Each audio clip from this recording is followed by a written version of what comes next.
안녕하십니까. 2025년 11월 9일 생명의 바다 교회 주일날 예배를 시작하겠습니다. 우리 교회는 진리를 따라 항해하는 구도자들의 교회입니다. 우리 교회의 비전은 세상과 함께 진리를 찾고 복음으로 그 진리의 완성을 증언하는 공동체입니다. 우리는 이 비전을 늘 마음속에 간직하고 있습니다. 오늘 저는 신앙, 길을 잃어야 다시 찾는다 라는 제목으로 설교를 하겠습니다. 마커스 보그의 책 고백을 중심으로 설교를 하겠습니다. 우리 교회의 간단한 표, 그것은 진리를 따라 항해하는 구도자들의 교회입니다. 저는 어린 시절부터 교회를 다녔고 지금까지 신앙생활을 해오고 이제 목회자가 되었는데요. 돌아보니까 그 과정은 제가 가지고 있던 생각들을 바르게 오류를 바로잡고 진리를 배워가기도 하고 또 터득해 나가는 시행착오를 통해서 말이죠. 그런 과정이었다고 생각이 됩니다. 저는 최근에 마커스 보그의 책 기독교의 심장이라는 책을 지난 한 10주 동안 설교를 했습니다. 거기에서 마커스 보그가 생각하는 그가 기독교의 심장이라는 제목으로 책을 썼다는 거예요. The Heart of Christianity. Heart는 심장인데 심장과 같이 가장 중요한 것이 기독교에서 뭐냐 할 때 그는 마커스 보그가 설명하는 믿음, 또 성경을 어떻게 읽을 것이냐, 우리는 하나님을 어떤 분으로 이해해야 되느냐, 예수님은 누구신가, 그리고 우리의 마음이 어떻게 열려야 하는가, 구원이란 무엇인가, 영성훈련, 그리고 지난주에는 우리 종교가 나아갈 길은 결국 연대와 포용, 그런 길이 아니냐 하는 것에 대해서 그리스도인의 품격에 대해서 지난주에 설교를 했습니다. 이 주제는 생각해보면 하나하나가 너무 중요한 주제예요. 그래서 저는 마커스 보그의 책을 조금 더 읽어보고 싶었어요. 그가 마지막으로 쓴 책, 그 마커스 보그의 고백이라고 나온 책이 있는데요. 저는 이 책을 읽어야겠다고 다짐을 했습니다. 이 책은 70세가 된 마커스 보그가 죽기 전에 또는 인생 전체를 회고하면서 자신이 어떻게 이 구도의 길을 걸어왔던가, 삶의 이렇게 회심, 또 삶의 전환들을 해온 길, 그러니까 메모리, 컨버전, 그리고 어떤 확신에 이르게 되었는가, 컨빅션, 이런 이야기들을 다루는 거예요. 우리가 고백이라고 할 때 성 어거스틴 고백록이라는 책이 있어요. 중학교 때 여름에 그 고백록이라는 책을 마루에서 소리내서 읽었던 생각이 있어요. 대단하죠? 중학교 은사 목사님이 읽으시던 책을 갖다 주셨는데 그 스승님한테 책을 받으니까 그 책을 읽게 되더라고요. 그때 받은 책은 두 권이었어요. 하나는 어거스틴의 고백록, 그리고 또 하나는 토마스 아 캠피스가 쓴 그리스도를 본받아. 뭔지 모르지만 그 두 권의 책을 열심히 읽었던 것 같아요. 그 책에는 이 책을 원래 읽은 사람이 누구다 하는 것이 연필로 기록되어 있었던 것 같아요. 어거스틴의 삶의 전체를 돌아보면서 자신의 구도의 여정을 쓴 것이 고백록이라고 해요. 기독교의 많은 신학자들이 또 신자들이 그 책을 사랑하죠. 마커스 보그도 고백록 비슷한 이런 책, 컨빅션이라고 되어 있죠. 근데 우리말 번역은 고백이라고, 컨페션이 고백이거든요. 컨빅션은 어떤 결론에 도달한 확신 같은 거예요. 어쨌든 이 책을 지금 영어로 읽으면서 앞으로 3주 동안 이 책 전체를 세 수로 나누어서 마커스 보그가 자신의 삶에 어떻게 구도의 길을 걸어왔는지, 그리고 마커스 보그가 예수님의 십자가가 어떤 의미가 있는지, 오늘 아침에 이찬수 목사가 그리스도의 십자가의 의미에 대해서 막 설명을 했잖아요. 뭐라고 했는지 다시 한번 들어봅시다. 하지만 다음 주에 우리는 마커스 보그는 십자가를 뭐라고 설명하는지 그것을 공부하게 될 거예요. 그리고 마지막으로는 그리스도인이 이 세상에서 구원받은 사람이라면 결국은 이 세상에 어떻게 참여해야 되는가 하는 문제를 다룰 거예요. 이 앞으로 3주간의 이 설교를 이 책을 읽으면서 한번 잘 준비해 보도록 할게요. 기도해 주세요. 여러분도 응원해 주시기 바랍니다. 이 책을 공부하는 동안에 우리가 좋은 신앙의 발전이 있기를 바랍니다. 기독교인으로 산다는 것, 우리 교회 진리를 따라 항해하는 구도자들의 교회, 이것은 여기에 항해하는 것이 있는데요. 오늘 이 배는 지금 침몰하는 게 아니에요. 바람이 세게 불기 때문에 이런 모습인데 역동적인 모습이에요. 오늘 당신의 기도에 주여 하고 눈물의 기도가 있었죠. 우리의 신앙은 항해의 여정이에요. 그런데 항해사에게 반드시 필요한 게 있어요. 그것은 바로 지도예요. 우리가 지금 어디에 있고 어디로 가는 것인지 늘 확인해야 되는 것, 그것을 우리는 항해사들의 지도라고 할 수 있는 거죠. 우리 그리스도인들이 지금 있는 상황이 어떤 것이고 어떤 곳에 우리가 있는가. 마커스 보그의 책을 읽으면서 마커스 보그는 우리 기독교인들이 또는 교회가 처해 있는 상황이 갈등의 상황이라고 말하고 있어요. 갈등. 사실 우리 모두 갈등하고 있는 거예요. 그런데 기독교 역사를 보면 초대 교회에도 영지주의자들이 있었어요. 예수님은 눈에 보이는 것처럼 육신으로 오신 것 같지만 육신을 입은 분이 아니라고 하는 거죠. 그래서 요한 1서에 보면은 예수께서 육체로 오셨음을 부인하는 자들마다 적그리스도라고 하잖아요. 그래서 교회의 믿음을 헷갈리게 하는 세력을 영지주의자들을 쫓아낸 거죠. 하지만 그 이후에도 교회는 많은 그 교리적인 문제로 논쟁을 했어요. 그것이 이 이스탄불, 지금 튀르키예에 보면 거기에 성 이레네 수도원 또는 사원이 있었죠. 성전. 거기서 아리우스파가 쫓김을 당한 거예요. 예수님의 신성과 인성에 대한 논쟁. 그러니까 교회는 그 교리를 정립하기 위해서 계속 갈등 가운데 있었어요. 아주 회의는 시끄러웠어요. 그리고 그 회의로 결론이 났어도 그 이후에도 계속 교회는 그런 혼돈이 있었죠. 아마 그 이유는 모든 사람들이 무엇이 바른 길이냐 하는 그것을 찾기 위해서 노력했기 때문일 거예요. 어떤 공산주의 사회처럼 이것이 진리다 하고 딱 결론을 내리면 아멘 하고 다 정리되는 것이 아니라 기독교의 본질은 어쩌면 계속적으로 무엇이 옳은 것인가 하는 것을 탐구하는 여정이기 때문일 거예요. 우리의 신앙이 본질적으로 구도의 길이라는 사실을 기독교 역사가 말해주고 있는 거죠. 그 후에 교회가 분열되는 1054년 동서교회가 분열되었고, 서방교회는 로마를 중심으로, 그리고 동방교회는 콘스탄티노플, 이스탄불 말이에요. 그런데 서방교회가 십자군의 침공 때 결국 이스탄불을 함락시켜버린 거죠. 이것은 한쪽 교회가 한쪽 교회를 짓밟아버린 거예요. 그래서 영원히 갈라서게 된 거예요. 그리스 정교회가 그래서 탄생하게 된 거죠.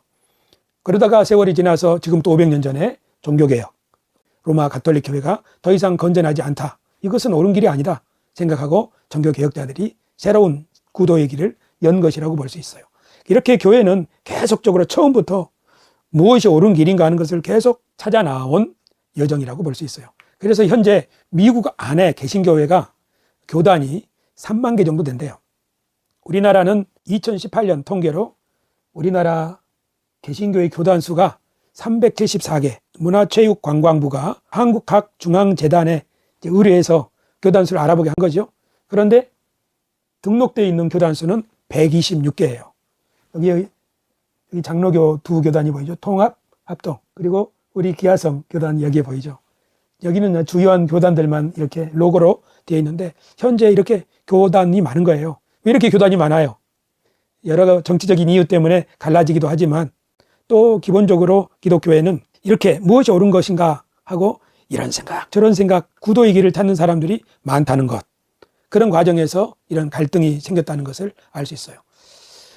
그런데 마커스 보그는 이 기독교인들을 여러 종류, 교단도 여럿이지만 기독교인들의 그런 특징, 이것도 여러 가지가 있는데 한 5가지로 정리를 했어요. 첫째는 보수적 기독교인, 그리고 전통적 관습적 기독교인, 혼란스러운 불확실한 기독교인, 그리고 탈교인, 예전 기독교인, 그리고 진보적 기독교인, 이렇게 5개로 분류를 했는데 내가 보기에 마커스 보그는 본인이 여기에 있었던 것 같아요.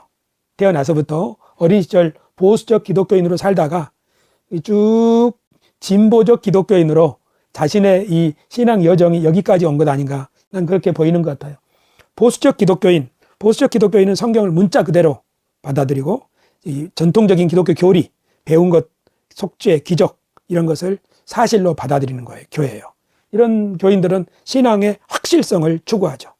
그런데 그와 조금 다른 전통적 관습적 기독교인이라는 구분은 이 사람들은 신앙에 대해서 어떤 의심이나 의문을 제기하지 않고 그냥 태어났으니까 모태신앙처럼 사람들과 함께 계속 교회 다니는 거예요. 이건 당연한 거예요. 교회 다니는 거는. 관습적 기독교인이라고 말할 수 있죠.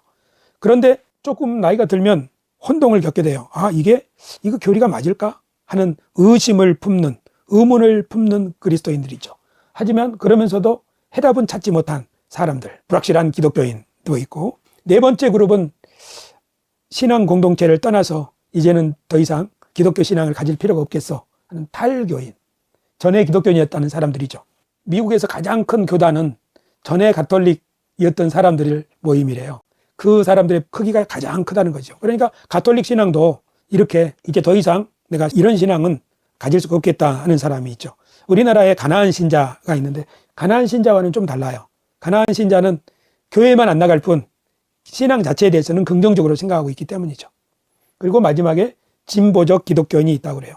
진보적 기독교인은 마커스 보그가 뭐라고 설명하냐면 성경을 하나님의 말씀이긴 하지만 그것을 역사적, 문학적 맥락에서 이해를 해야 된다. 그리고 개인 구원보다는 윤리적인 삶, 사회 참여 이런 것을 중요하게 생각하는 사람들, 신앙을 구도의 과정이라고 생각하는 사람들이라고 소개를 하는 것이죠. 이렇게 기독교인들의 이 스펙트럼이 여러 그룹이 있죠. 사실 우리들도 우리 기독교인들을 봤을 때 저 사람은 보수적인 사람이야. 저 사람은 아무 생각 없이 그냥 교회 열심히 다니는 거야. 또 어떤 사람은 늘 의심하면서 긴가민가 하는 사람들도 존재하죠. 그리고 아예 이제 교회와 담쌓은 사람도 있어요. 전에는 열심히 다녔지만 지금은 아니에요. 그런 사람도 있어요. 신앙을 어렸다고도 할 수 있죠. 그리고 이런 사람도 있어요. 미국에서 이런 사람의 비율이 28%, 여기는 19%라고 그렇다고 그래요. 우리나라도 마찬가지예요. 조금 이따 얘기하겠지만. 그런데 이렇게 여러 그룹이 있는데 가장 크게는 두 가지로 구분할 수 있어요. 그것은 보수적 기독교인과 진보적 기독교인이죠. 그래서 먼저 보수적 기독교 신앙, 보수와 진보 이런 이야기 들어봤잖아요. 정치에서 많이 얘기하죠. 오늘 저는 마커스 보그가 소개하는 신앙에 있어서 보수는 뭐고 진보는 뭐냐 하는 것을 함께 생각해 보려고 합니다. 여기 있는 기독교 신앙 중에서 보수적 기독교인들의 특징은 뭐냐면 아까 말씀드린 대로 성경을 문자적으로 해석을 해요. 그래서 성경에는 오류가 없다. 성경의 무호설, 영감설 이런 거 아주 강조하죠. 가톨릭 신자들이 보수적인 경우에는 교황의 무호설을 주장하는 사람들이죠. 보수적 신앙은 구원을 내세 천국에 가는 구원으로 생각을 하는 거예요. 그리고 이 사람들에 있어서 모든 것의 중심은 죄예요. 죄 때문에 인간이 이런 처지에 있고 죄 때문에 예수님이 십자가를 지셨고 그래서 죄 용서받는 것이 굉장히 중요한 거예요. 신앙생활에 있어서 죄를 굉장히 의식하는 그룹이라고 볼 수 있어요. 그러니까 자연히 예수님의 인성보다는 예수님이 죄 없으심 하나님 신성을 강조하는 사람들이죠. 그리고 우리가 구원을 받으려면 오직 믿음으로만 우리가 배운 교리들 있잖아요. 신앙 고백 이런 것들을 믿음으로만 구원을 받는다 이런 생각을 하죠. 그리고 예수 외에는 다른 구원의 길이 없다. 또 천주교 신자들의 경우에는 교회 밖에 구원은 없다. 이렇게 생각하는 것이 보수적 기독교인들이에요. 이 그룹에서는 또한 번영신학, 이 땅에서도 복을 받는다 하는 것을 주장하기도 하고 주님이 곧 오신다 하는 종말 신앙에 심취하기도 하죠. 그러니까 이런 신앙의 특징을 가진 사람들이 바로 보수적 기독교인 또는 보수 신앙은 이런 것이다 하는 거죠. 그러면 진보적 기독교 신앙의 특징은 뭘까? 진보적 기독교 신앙을 보수 신앙과 이렇게 비교해서 생각해 보면 성경은 기독교의 경전으로 아주 중요하다. 하지만 그 성경을 이해할 때는 문자적으로 보라기보다는 성경이 기록되던 당시의 역사적 상황 그리고 그 성경의 은유적 표현들을 주의해서 읽어야 된다. 그렇게 이해를 하는 거예요. 그러니까 창세기나 구약 성경 이것이 기록되던 당시에 그때 당시에 사람들의 지성이나 과학 수준이나 이런 것들을 감안하고 읽어야지 문자 그대로 읽으면 곤란하다 이런 식이죠. 진보적 기독교인들은 구원을 죽어서 천국에 가는 내세 구원이 아니라 현세에서 새로운 삶으로 변화되는 것 그것을 중요하게 생각하는 거예요.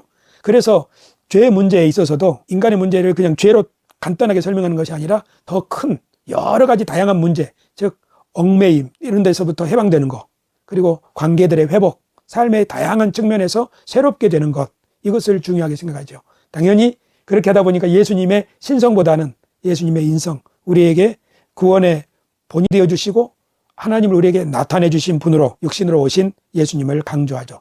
그리고 예수님의 하나님 나라 운동에 우리가 동참하여 사회의 불의한 구조를 비판하고 예수님을 따라 사랑을 실천하는 삶 이것이 중요하다 하는 것을 강조하는 신앙입니다. 진보적 기독교인들은 그러니까 우리가 신앙 고백하는 거 있잖아요. 그것을 고백하는 것과 우리의 삶이 동일하지 않다고 생각하는 거예요. 아무리 좋은 신앙 고백을 하는 교리적으로 올바른 것을 믿는다고 해도 이 사람의 삶이 꼭 그렇게 새롭게 되거나 좀 인간다운 삶하고 일치한다고는 생각하지 않는 거예요. 말하자면 교회 믿음 좋다고 생각하는 사람들이 현실에서 삶은 그렇지 않는 경우가 많다는 것을 아는 거예요. 그래서 사람이 새롭게 된다고 하는 것은 그 사람이 진짜로 사랑하는 것 그것이 뭐냐 하는 것이 중요한 거예요. 그래서 진보적 신앙을 가진 사람들은 예수 그리스도를 사랑하고 그분이 사랑하신 사람들을 사랑하고 하는 사랑의 실천으로서 신앙을 이해하는 거예요. 그래서 신앙은 믿는다 하는 차원이라기보다는 진리를 따르는 것이다. 말하자면 초대교회가 그 도를 따르는 자들이라고 말해서 신앙은 그 도를 따르는 것이다. 예수 그리스도의 가르침을 따르는 사람들, 그렇게 자신들을 이해하는 거죠. 그리고 그 길은 예수님이 보여주신 그 길은 또는 그 구원의 길은 기독교 안에만 있는 것이 아니라 사실 예수님이 보여주신 그 자비와 진리의 길, 그 길을 우리가 따라가는 것인데 사실 다른 오랫동안 지속되는 그런 종교들 있잖아요. 그 종교들도 결국은 그 진리의 길을 따르는 사람들이라는 것을 인정하는 사람들. 그래서 이걸 종교다원주의라고 말하는데 진보적 기독교의 특징은 종교다원주의를 인정하는 것이라고 볼 수 있어요. 아까 말씀드린 것처럼 지금 우리나라는 보수신앙이 강한가요? 진보신앙이 강한가요? 보수신앙이 AI 제미나이한테 물어봤더니 압도적으로 많대요. 압도적으로. 그런데 아침에 청년들을 보니까 통계조사에서 청년들은 다르대요. 청년들은 고리타분하게 여기는 거예요. 그 교리에 매여 있는 삶. 그리고 실천하고 사회에 참여하는 거, 행동하는 거, 이런 것들을 더 크게 생각하는 거죠. 최근에 이런 생각을 하게 됐어요. 교회에 청년들이 막 떠나가잖아요. 그래서 걱정들을 많이 하는데 저번에 응원봉 혁명 그걸 보면서 어떤 생각을 하게 됐냐면 보수적 신앙의 입장에서 보면 청년들이 줄어들고 있다. 하지만 구도자, 진리를 따르기를 원하는 진보적 신앙의 입장에서 보면 청년들은 여전히 아니면 더 늘어나고 있다. 이렇게 보는 거예요. 아니면 옛날에 청년들이 보수적이었다면 지금은 진보적이라고 이렇게 바뀌어지는 것이라고도 생각할 수 있어요. 그러니까 교회가 청년들이 줄어들고 있으니까 청년들을 채워야 된다. 이런 걱정하고 있잖아요. 근데 내가 보기에는 그렇게 걱정할 일이 아니라 교회가 보수적이 돼가니까 청년들이 빠져나가는 거예요. 그러니까 교회가 진보적이 된다면 예수 그리스도의 가르침, 그러니까 구원을 내 문제에만, 영혼 문제에만 또는 내세 문제에만 이렇게 생각하지 말고 구원을 예수 그리스도께서 우리에게 주시는 새로운 삶으로의 변화, 새로운 사회로의 변화, 이런 측면을 강조하는 진보적 신앙으로 교회가 바뀌어진다면 다시 그런 생각을 가진 청년들이 교회에 늘어나지 않겠나, 그런 생각을 해보는 거예요. 어떻게 생각해요? 아무리 좋은 카페를 만들어 놓은들 거기에 들어가 있는 사람들이 고리타분한데 어떻게 청년들이 들어오겠어요? 그렇기 때문에 진보적 신앙과 보수적 신앙은 현실을 살아가는 삶에서도 좀 차이가 있어요. 예를 들면 이런 거예요. 왼쪽, 이쪽은 보수적 신앙의 보수, 이쪽은 진보예요. 보수 신앙은 대체적으로 이런 걸 강조하죠. 예를 들면 낙태 반대, 동성애 반대, 여성의 역할은 집이나 회사나 교회나 어디서든지 좀 제한적이어야 한다. 여자들은 잠잠하라 하는 거죠. 그래서 보수적인 교단에서는 여성 목회자들에게 안수를 주지 않죠. 혼전 순결 강조하고 또 피임을 반대하고 또 신앙을 공적인 영역에서 나타내는 것을 강조하는 거예요. 미국의 경우에 공립학교에서 수업 전에 기도하는 거, 또 공공 건물 앞에 10계명의 돌판을 세워두는 거, 그 다음에 진화론도 가르치지만 창조론도 가르쳐야 된다. 이런 주장을 하는 거예요. 이것이 바로 보수적 신앙을 가진 사람들이 살아가는 삶의 방식이에요. 반면에 이쪽 진보적 신앙을 가진 사람들은 가장 중요한 게 정의와 평화를 강조하는 거예요. 삶에서. 그들이 말하는 정의는 절차적인 정의예요. 그리고 모든 사람들을 공평하게 생각하는 기본소득, 최저임금을 충분히 보장해야 된다. 그런 생각들을 강조하는 거예요. 그래서 교회나 이런 단체라고 하는 것이 개인들의 모임이라기보다는 이 전체 공동체를 강조하는 것이 진보적 신앙을 가진 사람들의 특징이죠. 그리고 평화를 지지하고 특별히 미국의 경우에는 무력 사용 있잖아요. 이란이나 이라크, 또 미국이 세계에 대해서 특별히 저번에 팔레스타인 문제, 거기에 미국이 무기를 가지고 참전하거나 또는 개입하는 것에 대해서 진보적인 신앙을 가진 미국인들은 반대하는 거예요. 미국 상황이 그런데 우리나라도 비슷하죠. 미국의 공화당과 민주당이 있어요. 우리나라는 국민의힘당과 민주당이 있죠. 똑같진 않지만 유사한 데가 있어요. 청년들도 사실은 둘로 나뉘어져 있어요. 우리가 작년인가요? 금년이군요. 미국의 찰리 커크라고 하는 보수 청년이 미국 전역의 학교에다가 단체를 만들었죠. 그 단체 이름은 터닝 포인트 USA. 굉장한 영향력을 미치는 사람이었어요. 그래서 우리나라에도 와서 킨텍스에서 집회를 열고 했었죠. 그리고 미국에 돌아가서 어느 대학 강연에서 총격해 죽었죠. 사실 지금 많은 청년들이 보수화되고 있다 하는 그런 우려가 있지만, 그러나 또 동시에 우리는 작년 겨울에 응원봉 혁명을 일궈낸 많은 청년들을 또 보고 있는 거예요. 그래서 우리 사회는 수레의 두 바퀴처럼 보수와 진보가 함께 필요하다, 이런 생각을 가지는 사람들이 있죠. 다만 이것이 너무 멀어져서 그 서로 극단적 대치를 하는 상황, 그런 상황은 사회를 점점 불안하게 만드는 것 같아요. 근데 내가 보니까 마커스 보그는 원래 보수적인 사람이었는데, 즉 그 가정 환경이 그랬단 말이에요.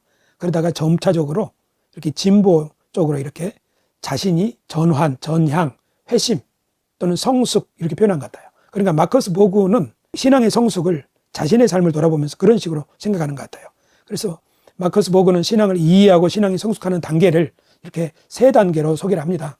하나는 무비판적 수용의 단계, 아주 순진한 단계예요. 그러다가 나이가 들어서 비판적 사고를 하는 단계, 그래서 비판적 사고를 하면서 신앙을 잃어버릴 수도 있는 거죠. 또는 신앙을 그걸 통해서 더 깊이 이해할 수도 있는 것이고, 그래서 결국엔 비판을 통한 확신에 이르는 단계, 이렇게 순진한 단계, 비판적 사고를 하는 단계, 그래서 더 확고한 믿음에 온전한 순전한 단계에 이르는 거죠. 사도 바울은 고린도전서 13장 사랑장에서 이런 말씀을 했어요. 내가 어렸을 때에는 말하는 것이 어린아이와 같고 깨닫는 것이 어린아이와 같고 생각하는 것이 어린아이와 같다가 장성한 사람이 되어서는 어린아이의 일을 버렸노라. 아멘. 여기에 어린아이가 있고 그 다음에 장성한 사람이 되어서 어린아이의 일을 버렸다고 하죠. 그러니까 이게 3단계하고 비슷한 거예요. 그 다음에 그 뒤에는 또 우리가 온전히 알리라 그런 말씀도 나오거든요. 그래서 어린아이에서 그 어린아이를 버린 단계, 그 다음에 온전히 우리가 주님을 아는 단계, 이렇게 사도 바울도 신앙의 단계를, 성숙의 단계를 이렇게 표현하고 있다는 것을 알 수 있어요. 그러면 신앙이 성숙해지면 성경을 어떤 식으로 이해하는가 하는 것을 설명하겠습니다. 먼저 성탄절 이야기. 성탄절이면 동방박사들 얘기 나오죠. 하늘에는 별이 쭉 이동하다가 베들레헴 마구간이 멈추죠. 또 거기에서 동정녀 마리아가 아이를 낳기도 하고요. 이런 성탄절 이야기, 우리 어렸을 때 마리아와 요셉 이야기 영국으로도 하기도 하고 그러죠. 그러니까 어렸을 때는 이것을 단순한 진리로 있는 그대로 받아들이죠. 그러다가 청소년이 되면서 진짜일까? 이 사람들은 누구지? 이 별은 어떻게 그렇게 움직일 수 있는 거야? 하면서 이 이야기에 대해서 의심을 품게 돼요. 가장 크게는 처녀가 아이를 가질 수 있는 걸까? 하지만 저 자신을 돌아보면 이런 것을 의심하는 것 자체가 좀 불경하다고 생각을 많이 했던 것 같아요. 그냥 이런 것은 믿음으로 그냥 받아들이는 거야, 이렇게 많이 생각을 했던 것 같아요. 하지만 비판적 사고를 하게 될 경우에 이것에 대해서 설명할 수 없음, 그렇다면 받아들일 수 없음으로 갈 수도 있고, 이 문제에 대해서 아무튼 고민하는 단계를, 갈등하는 단계를 거치게 되죠. 마커스 보그는 이 성탄 이야기를 성숙한 신앙이 되어서, 그러니까 비판적 사고를 통과한 후에 새롭게 이것을 아무 근거 없는 이야기도 하고 착 버리지 않고, 그러면 이게 결국은 무슨 이야기를 하려는 걸까 하는 가운데 이렇게 이야기를 했어요. 성탄절 이야기는 어두운 세상에 빛이 임한다. 그리고 이 세상에는 어둠의 세상을 지배하는 세력이 있는데 그 세력과 맞서서 싸우시는, 새로운 세상을 여시는 하나님의 능력, 하나님의 끝없는 열정, 이런 것을 보여준다. 그리고 성탄절 이야기를 통해서 우리는 이스라엘의 언약이 성취되고, 그리고 새로운 세상을 향한 인간의 끝없는 갈망, 이런 것들이 어떻게 성취되는가. 그러니까 성탄절의 의미 말이에요. 우리가 조금 있으면 성탄절을 맞이할 텐데, 성탄절 우리가 예배도 드리고 할 거잖아요. 그때 우리는 늘 부활절, 성탄절, 또 고난주간, 또 추수절, 이런 절기를 지키면서 관습적으로만 지키지 말고 마커스 보그처럼 이 성탄절을 통하여 어두운 세상에 빛이 임하는구나, 우리를 짓누른 악한 세력을 무찌르기 위해서 하나님이 어떤 열정으로 일하시는구나, 그리고 하나님의 약속은 결국 이루어지는구나, 그리고 우리에게 새로운 세상이 열린다고 하는 이런 확신 있는 메시지들이 성탄절 이야기에 담겨있는 의미라고 마커스 보그를 따라서 성경을 조금 더 깊이 있게 이해하게 되는 것이죠. 사실 이런 작업이 없으면 신앙이 우리의 삶과는 동떨어진, 그냥 덮어놓고 믿는 거야. 어떤 목사님은 교회 올 때는 쓸개는 집에다 두고 와, 질문하지 말라고, 일단 덮어놓고 믿어야 해, 그래야 신앙이 자라는 거야, 이런 식으로 설명을 했는데, 지나고 생각해 보니까 자신이 길을 잃었는지도 모르는 그런 상황의 모습이 아닌가, 그런 생각이 드는 거예요. 마커스 보그의 설명, 구원에 대해서 우리는 어린 시절에는 구원을 저 하늘에 있는, 저 높은 우주에 있는 천국이라고 생각했던 것 같아요. 거기에 들어가는 거. 그런데 마커스 보그 글을 읽어보니까 의심 없이 이렇게 생각을 했는데, 사춘기 때 이거에 대해서 의심을 하는 단계가 있었다고 그래요. 하지만 정작 사춘기 때는 이것의 의미를 깊이 생각하기보다는 당장에 학교도 지나게 해야 되고 또 사춘기 청춘의 고민도 있고 세상에 나가는 취업도 해야 되는 이런 것 때문에 이런 문제를 잊고 살았다고 해요. 또 마커스 보그의 고민 중에 하나는 아브라함 링컨이 세례를 안 받았대요. 그러면 링컨은 구원받은 건가? 그런 고민을 했다고 해요. 우리나라 청년들은 무슨 고민하죠? 세종대왕이나 이순신 장군은 예수님을 모르는데 구원받았을까? 이런 생각 해볼 수 있죠. 세종대왕은 구원받았을까요? 뭐라고 대답할래요? 그건 하나님의 소관이다. 이런 말을 많이 했죠. 그러면 내가 구원받는 것도 하나님의 소관인가? 결국 누가 구원받은 거지? 이런 문제가 있는 거죠. 마커스 보그는 기독교 신앙은 그 구원을 말할 때 죽어서 천국에 들어가는 문제, 이 이야기를 말하는 게 아니다. 기독교 신앙이 말하는 구원이라고 하는 것은 내가 지금 이 세상에서 새로운 사람이 되는 것이다. 새로운 사람으로 변화되는 것이다. 성경을 읽어보니까 네가 죽어서 천국에 간다 하는 그런 얘기가 주로 나오는 게 아니라 마음을 새롭게 해서 어떻게 새 사람이 되는가 하는 이야기가 주로 나오더라 하는 이야기를 하는 거예요. 그래서 새 하늘과 새 땅이라는 것도 말하자면 그게 이렇게 내려오잖아요. 계시록에. 그것도 새로운 세상을 말하는 것이지 어떤 이상적인 그런 것을 말하는 것이 아니라고 생각을 하는 거예요. 특별히 구원을 죽어서 천국에 들어가는 것을 이 사실을 너무 강조하게 되면 우리나라로 말하자면 연세중앙교회처럼 천국과 지옥을 너무 강조하게 되면 어떤 문제가 있게 되냐. 우리 기독교 신앙을 하나님의 은총을 믿는 신앙이 아니라 내가 어떻게 하느냐에 따라서 뭐가 달라지는 보상이 있게 되는 내가 해야 될 일, 필요, 그리고 그에 대한 보상 이런 걸로 기독교 신앙을 만드는 거죠. 우리가 행위 구원론을 펼쳐가면서도 다시 행위로 구원받는다 하는 우리 기독교의 그 개혁주의 신앙을 외면하고 그걸 부인하는 것에 이르게 된다는 거죠. 또 이런 구원론의 가장 큰 문제는 사회 공동체 전체를 생각하기보다는 구원은 개인의 문제니까 개인주의에 빠지게 되는 거예요. 기독교회가. 그래서 기독교인들이 다 이기적이라고 하는 것은 이런 신앙을 강조하기 때문인 것 같아요.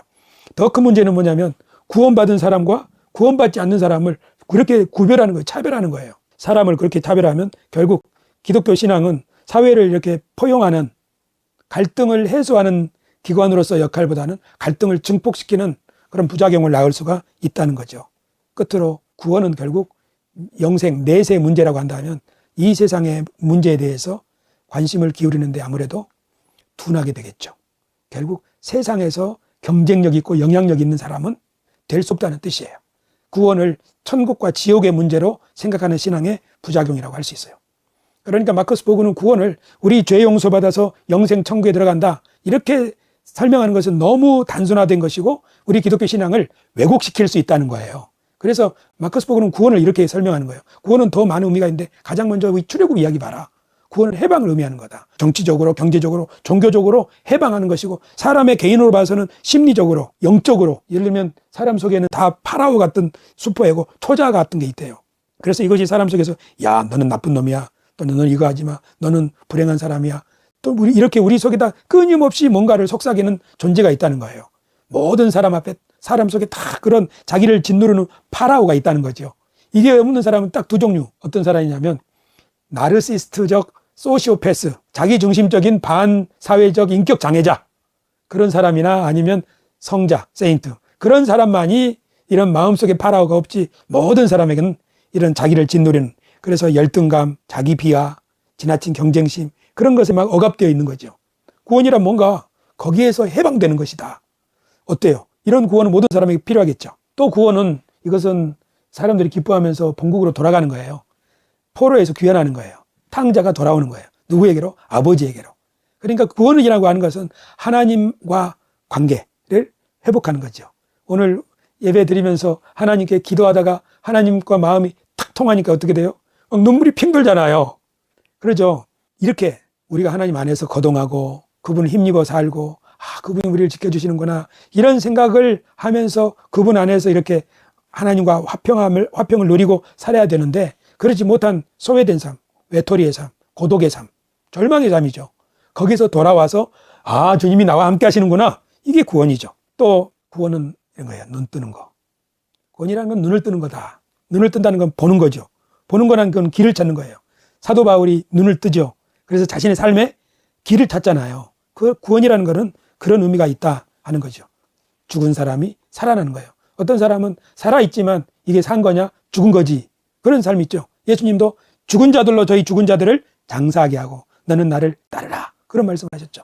그러니까 구원은 새 사람으로 거듭나는 거예요. 새로운 삶을 시작하는 거지요. 마커스복음은 구원을 또한 떡, 양식과 생수로 설명을 해요. 떡이라고 하는 것은 배고픔을 만족시켜주는 것이고 생수라고 하는 것은 목마름을 해갈시켜주는 거잖아요. 모든 사람에게는 인생의 갈증 같은 게 있는 거예요. 구원은 뭐냐? 그 갈증에서 해소가 되어서 삶의 만족을 누리는 것이죠. 이렇게 구원은 말이에요. 죄 용서받아서 천국 간다 이런 것만 있는 게 아니라 삶의 여러 인간이 처한 딱한 상황에서 해방되고 회복되고 자유를 얻고 충족되는 여러 의미가 있는 거죠. 예수님을 통해서 얻는 구원이라는 게 이런 거예요. 마커스복음은 구원의 의미를 그렇게 이해하게 된 거예요. 신앙이 어렸을 때는 구원이라는 것은 죄 사함 받고 천국 가는 것이 구원이라고 생각을 했는데 비판적 사고를 통해서 성경을 바르게 이해하다 보니까 어떻게 돼요? 구원의 의미가 더 풍성해지는 거죠. 그래서 마커스복음은 결론적으로 이렇게 구원을 설명했어요. 기독교 신앙의 본질 그리고 구원은 현세에서 새 사람이 되는 것입니다. 우리가 어린 시절부터 자라나면서 자연스럽게 빠지게 되는 것은 억압과 굴레입니다. 그것은 문화적인 메시지와 전통에 예속되는 것입니다. 또한 우리는 하나님 안에서 살고 거동하고 우리의 존재를 느껴야 함에도 현실에서는 하나님으로부터 분리와 소외를 경험합니다. 그것은 포로 생활에 비유할 수 있습니다. 또한 우리는 관습적인 삶의 방식에 빠져 시력을 잃은 사람과 같고 어둠 속을 헤매는 것처럼 느끼기도 합니다. 그것은 마치 죽은 것과 같다고 할 수 있습니다. 또한 우리는 무엇인가 더 얻고자 끊임없이 애쓰는 인생의 갈증에 시달리게 됩니다. 구원은 이런 데서 해방되어 하나님과의 관계를 다시 맺으며 살아가는 것입니다. 그것은 새로운 시력을 찾는 것이며 용납되는 것이며 우리들의 깊은 갈증이 해결되어 만족을 누리는 것입니다. 기독교 신앙은 그 절정에 이르게 되면 다른 모든 오래 지속되는 종교들과 마찬가지로 삶의 변화에 이르는 길로 나아갑니다. 어때요? 오늘 저는 신앙, 길을 잃어야 다시 찾는다 라는 제목으로 마커스 보그의 책 고백을 3단계로 나누어서 첫 번째 설교를 한 거예요. 그러면서 우리 기독교인들이 항상 갈등 가운데 있다. 그래서 이렇게 보니까 보수적인 사람, 또 진보적인 사람, 관습 전통적인 사람, 헤매는 사람, 아예 마음이 식어버린 사람, 또 그리고 새로운 신앙을 깨닫고 그 가치를 발견하는 진보적인 신앙, 그 특징들에 대해서 설명을 했어요. 그리고 마커스 보그 자신이 원래 어린 시절에서부터 어떻게 구도의 여정을 이어왔는가. 특별히 신앙의 3단계, 유아적 단계, 어린아이의 단계, 비판적 사고의 단계, 그리고 확신에 이르는 단계, 이렇게 설명을 했습니다. 우리는 지금 어느 단계에 있나요? 우리도 그냥 받아들이는 단계, 이 5가지 단계를 다 경험했던 것 같아요. 하지만 이 마커스 보그의 글을 읽으면서 깨달은 게 뭐냐면 신앙의 방황, 여기 있는 것처럼 길을 잃어야 다시 찾는다.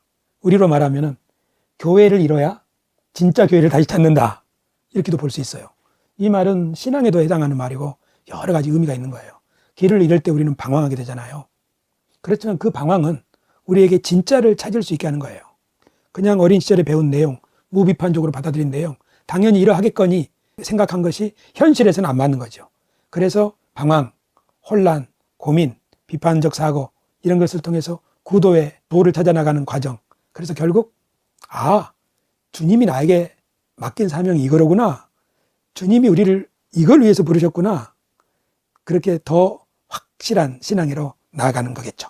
우리 교회가 지금 진리를 따라 항해하는 구도자들의 교회인데 어떤 경우에는 즐거움으로 그 구도의 길을 걸었고 또 어떤 때는 배가 거의 침몰하는 것 같은 그냥 절체절명의 그런 위기를 느끼면서 그렇게 구도의 길을 걸어왔던 것 같아요.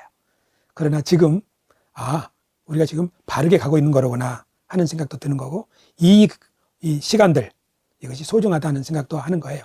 다음 주에는 예수 그리스도의 십자가에 대해서 마커스 보그가 설명하는 새로운 설명을 한번 함께 고민해 보겠습니다. 기도하겠습니다. 존귀하신 하나님 감사합니다. 오늘 저희는 신앙 길을 잃어야 다시 찾는다라는 제목으로 마커스 보그의 책 고백을 생각하면서 우리의 삶을 우리의 교회를 생각해 보았습니다. 주님 맞습니다. 우리들이 어린 아이 시절이 있었습니다. 그리고 이제는 장성한 분량에 이르러야 하는 때가 되었다는 것도 압니다. 주님 우리 신앙이 더 온전하고 더 예수 그리스도를 닮아가는 신앙에 이르를 수 있도록 그래서 주님의 마음을 시원케 해드리는 그리고 복음을 기다리는 많은 사람들에게 기쁨을 줄 수 있는 그런 사역자, 그런 목회자, 그런 하나님의 자녀가 될 수 있도록 우리를 인도하여 주옵소서. 우리 주 예수님의 이름으로 기도드리옵나이다. 아멘.